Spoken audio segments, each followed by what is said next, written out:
Gak ada orang tua yang mau anaknya dibully. Semua orang tua pasti berjuang mati-matian supaya anaknya aman, dilindungi, dan tumbuh jadi orang baik. Tapi faktanya, begitu mereka keluar rumah, dunia nggak seindah doa. Dunia itu kayak hutan liar, tempat di mana manusia bisa berubah jadi binatang buas. Bukan dengan taring, tapi dengan kata-kata. Kasus Timothy Anugrah bikin kita semua terdiam. Dia nggak dibunuh dengan pisau, tapi dengan ejekan, hinaan, dan tekanan sosial yang pelan-pelan membunuh dari dalam. Tragisnya, bahkan setelah dia meninggal, masih ada yang tega menghina di grup WA. Mereka bukan pembunuh berdarah dingin yang pegang senjata, tapi lebih jahat dari itu. Mereka bunuh dengan lidah dan kata-kata. Alkitab udah ngomong jelas banget di Yakobus 3 ayat 6. Dikatakan kalau lidah itu api, dunia kejahatan yang bisa menyalakan roda kehidupan dan dinyalakan oleh api neraka. Tuhan bilang lidah kita bisa nyambung ke neraka. Dan tiap kali seseorang ngejek, nyindir, atau ngelucu pakai penderitaan orang lain, dia sebenarnya lagi main api neraka di dunia nyata. Makanya rumah dan gereja nggak cukup cuma ngajarin anak buat jadi anak baik.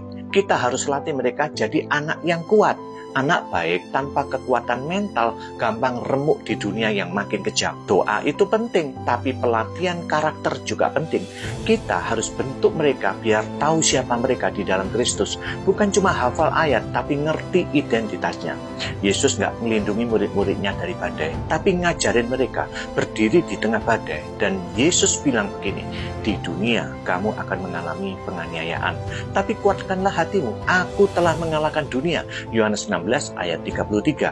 Lihat Daniel dan teman-temannya, anak muda dibuang ke Babel, dipaksa ganti nama, ditekan, bahkan diancam mati. Kalau hari ini itu bentuk bullying sistematik, tapi mereka nggak goyah karena dari kecil udah ditempa di rumah, udah kenal siapa Allah mereka. Mereka nggak butuh validasi dari istana karena mereka tahu siapa penguasa sejati, yaitu Tuhan sendiri. Intinya, bullying itu bukan cuma masalah sosial, itu masalah rohani. Dan orang yang hidup dalam kerajaan Allah harusnya beda, bukan lari dari tekanan, tapi berdiri di atas identitas. Yesus juga dibully loh, dia dicaci, diludahi, dipermalukan di depan umum. Tapi dari salib yang penuh ejekan itu, lahir kebangkitan. Itu gaya kerajaan, dari luka keluar kemuliaan. Kita nggak bisa bikin dunia jadi ramah, tapi kita bisa lahirkan generasi yang nggak gampang dihancurkan. Bukan generasi yang manis tapi rapuh, tapi yang lembut tapi berani, yang tahu siapa dirinya di dalam Kristus dan nggak butuh pengakuan dari dunia. Karena hari ini musuh nggak bawa senjata, mereka bawa komentar, sindiran, dan cancel culture. Dan satu-satunya cara buat bertahan adalah punya iman yang kokoh dan mentalitas kerajaan. Amin.